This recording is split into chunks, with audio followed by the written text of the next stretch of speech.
मित्रांनो, praise the Lord. प्रभूच्या नावामध्ये आपला सर्वांस सलाम. जय ख्रिस्त. Praise the Lord.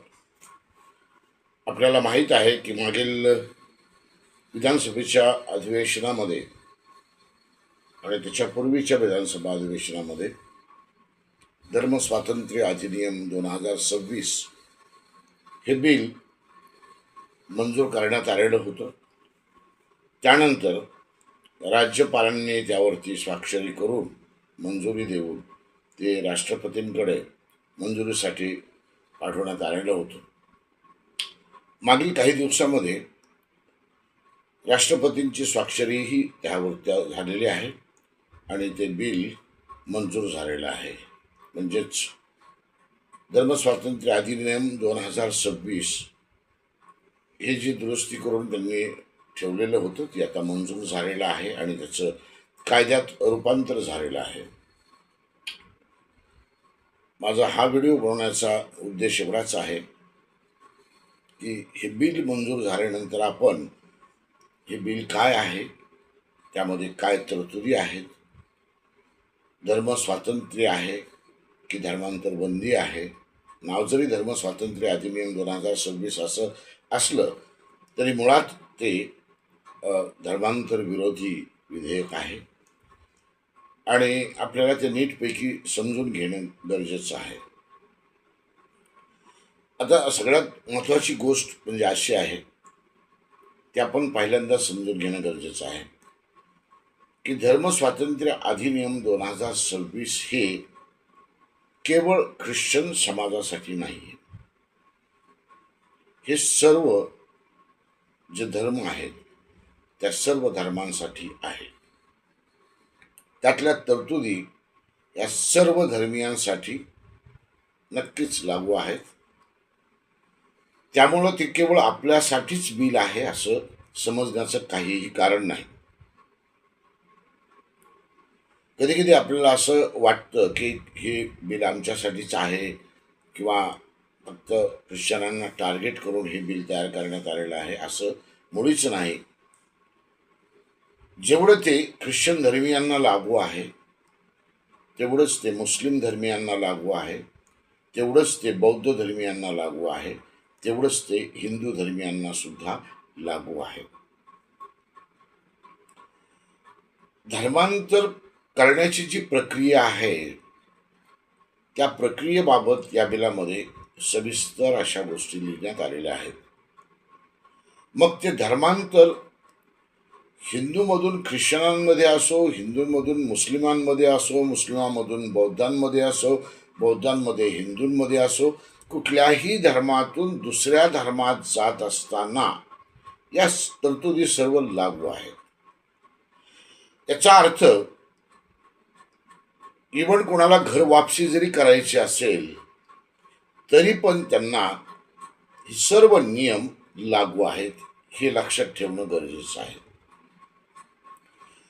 ज्यांना घर वापसी करायची आहे म्हणजे मूळ धर्मामध्ये प्रवेश करायचा आहे त्यांना पूर्णपणे या बिलामध्ये एक्झम्पशन देण्यात आलेलं आहे असं समजण्याचं काहीच कारण नाही.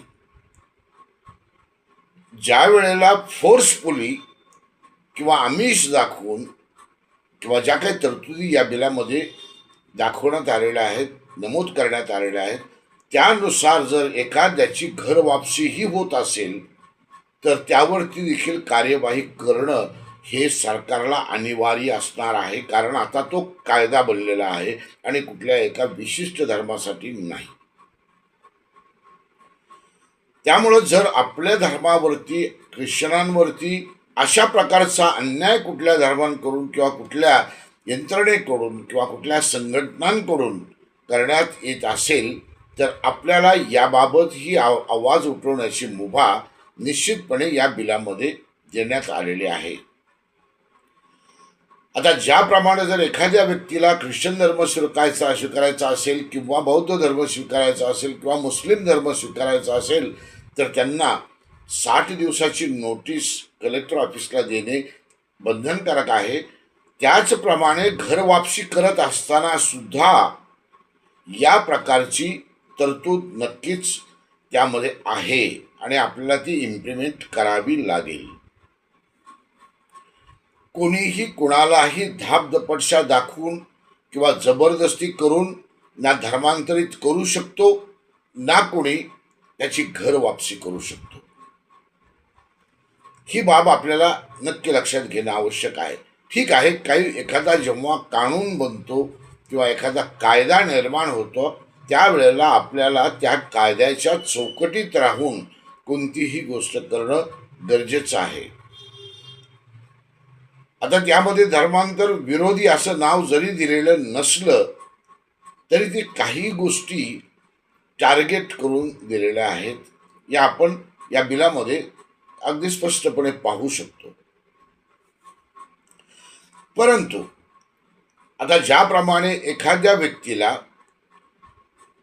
बाप्तिस्म्याचं सर्टिफिकेट लागतं ख्रिश्चन आहे हे सांगण्यासाठी, त्याचप्रमाणे तो आपल्या मूळ धर्मामध्ये परत गेल्यानंतर कुठलं सर्टिफिकेट सरकार मागणार किंवा कोणत्या विधी हे कायद्यानुसार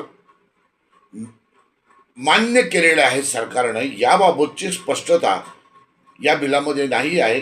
आणि त्यामुळं आम्हाला असं म्हणायचंय की जर आपण धर्मांतर बंदी किंवा धर्म स्वातंत्र्य विधेयक या नावानं एखादा कायदा केलेला असेल तर त्या कायद्याला दुसऱ्याही बऱ्याच गोष्टी आहेत ज्याचं क्लॅरिफिकेशन गव्हर्नमेंटनं करणं गरजेचं आहे. समजा उद्या मला एखादा धर्म स्वीकारायचा असेल तर त्यामध्ये त्या तरतुदी आपण त्या ठिकाणी दिलेल्या आहेत. परंतु जर मला माझ्या मूळ धर्मामध्ये किंवा जिथून मी धर्मांतरित होऊन आता ख्रिश्चन झालेलो आहे त्या मूळ धर्मामध्ये जात असताना किंवा घर वापसी करत असताना मी कोणत्या नियमांचं पालन करायला पाहिजे, त्यामध्ये मला सर्टिफाय कोण करणार, त्याचप्रमाणे त्या काय विधी असणार याबद्दलची स्पष्टताही सरकारनं करणं गरजेचं आहे. कारण ज्या धर्मामधून मी ख्रिश्चन झालेलो आहे त्या धर्मामध्ये त्यांच्या देवी देवतांच्या मंदिरामध्ये जाण्याचा आमच्या पूर्वजांना हक्क नव्हता किंवा आम्ही अनटचेबल्स होतो. ते आज टचेबल्स झालेले आहेत का याबद्दलची स्पष्टता सरकारनं देणं आवश्यक आहे. हे बिल पूर्णपणे मंजूर जरी झालेलं असलं तरी ते बिल अर्धवट आहे असं मला तरी वाटते. कारण मी माझ्या सोयीप्रमाणे माझ्या इच्छेप्रमाणे कोणताही धर्म स्वीकारू शकतो आणि कोणत्याही धर्माचं पालन मी माझ्या इच्छेनं करू शकतो. त्याला 60 दिवसाचा अवधी का गरजेचा आहे? पण त्यासाठी कोणत्या संघटनांची मदत सरकार घेणार आहे का याबद्दलची ही स्पष्टता या बिलामध्ये असणं आवश्यक आहे. कारण जर एखाद्या ठिकाणी एक चर्च चालू आहे तर त्या चर्चमध्ये जाऊन गोंधळ करण्याचा किंवा त्या चर्चला डिस्टर्ब करण्याचा अधिकार सरकारनं कोणकोणत्या संघटनांना दिलेला आहे याबद्दल सरकारनं ते स्पष्ट करणं गरजेचं आहे. म्हणजे काही एजन्सीज सरकारनं नेमलेल्या आहेत का की त्या एजन्सी जाऊन चर्चला डिस्टर्ब करू शकतात, चर्च बंद पाडू शकतात किंवा चर्चमधील लोकांना, स्त्रियांना, पुरुषांना, लेकरांना मारहाण करू शकतात. अशा प्रकारच्या काही एजन्सीज सरकारमार्फत नेमण्यात आलेल्या आहेत का याबद्दलची स्पष्टता येणं गरजेचं आहे. आणि जर असं नाही झालं तर ख्रिश्चन समाजाला, मुस्लिम समाजाला किंवा बौद्ध समाजाला असुरक्षित वाटण्याची शक्यता नाकारता येत नाही. आमचा जगण्याचा अधिकार संपवला गेलाय का? एखादं बिल पास झालं किंवा एखादं विधेयक पास झालं याचा अर्थ संबंधित धर्मातील लोकांचे जगणे सरकारने नाकारलेले आहे का? अस्तित्वच नाही अशा प्रकारची भावना समाजांच्या मध्ये निर्माण होण्याची शक्यता नाकारता येत नाही.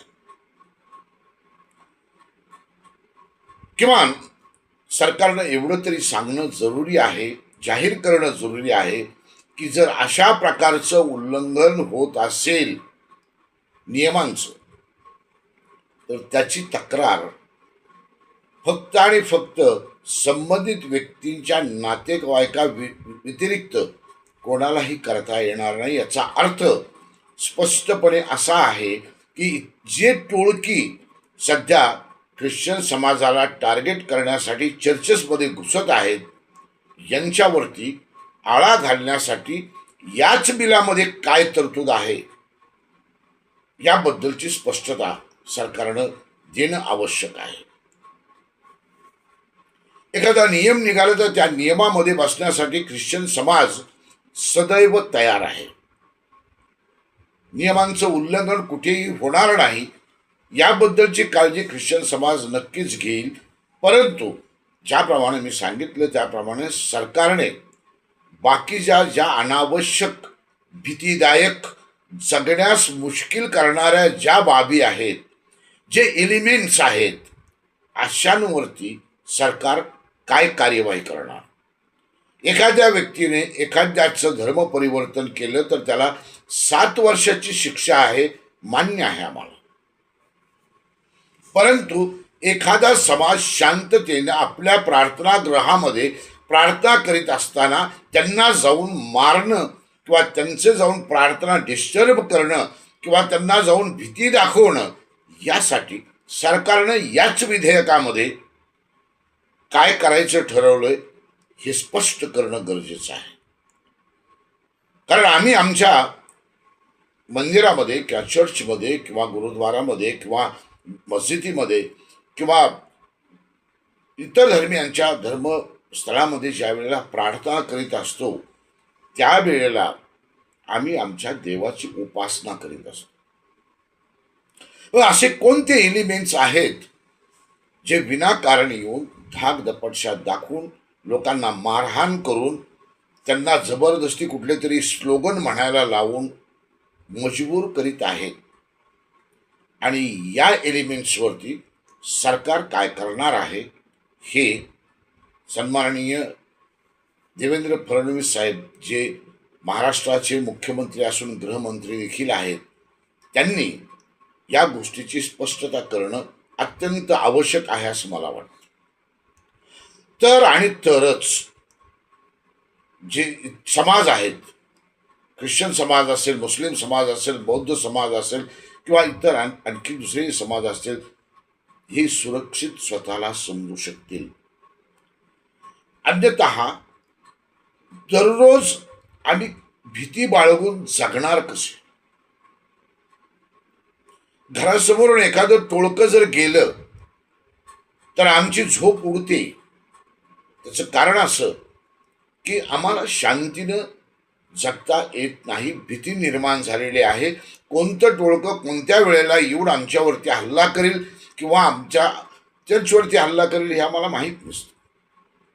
यामुळे माझी सरकारला नम्रतेची आणि कळकळीची विनंती आहे की ज्या प्रकारे आपण धर्मस्वातंत्र्य विधेयक 2026 मंजूर केलेलं आहे, त्याबरोबरच आपण जे अँटी एलिमेंट्स काम करत आहेत, जे या धर्मीयांना त्रास देऊ इच्छितात किंवा त्रास देत आहेत, अशांसाठी सरकारनं काय तरतूद केलेली आहे हेही या विधेयकाबरोबर जाहीर करावं, एवढीच नम्र विनंती. Thank you very much. धन्यवाद.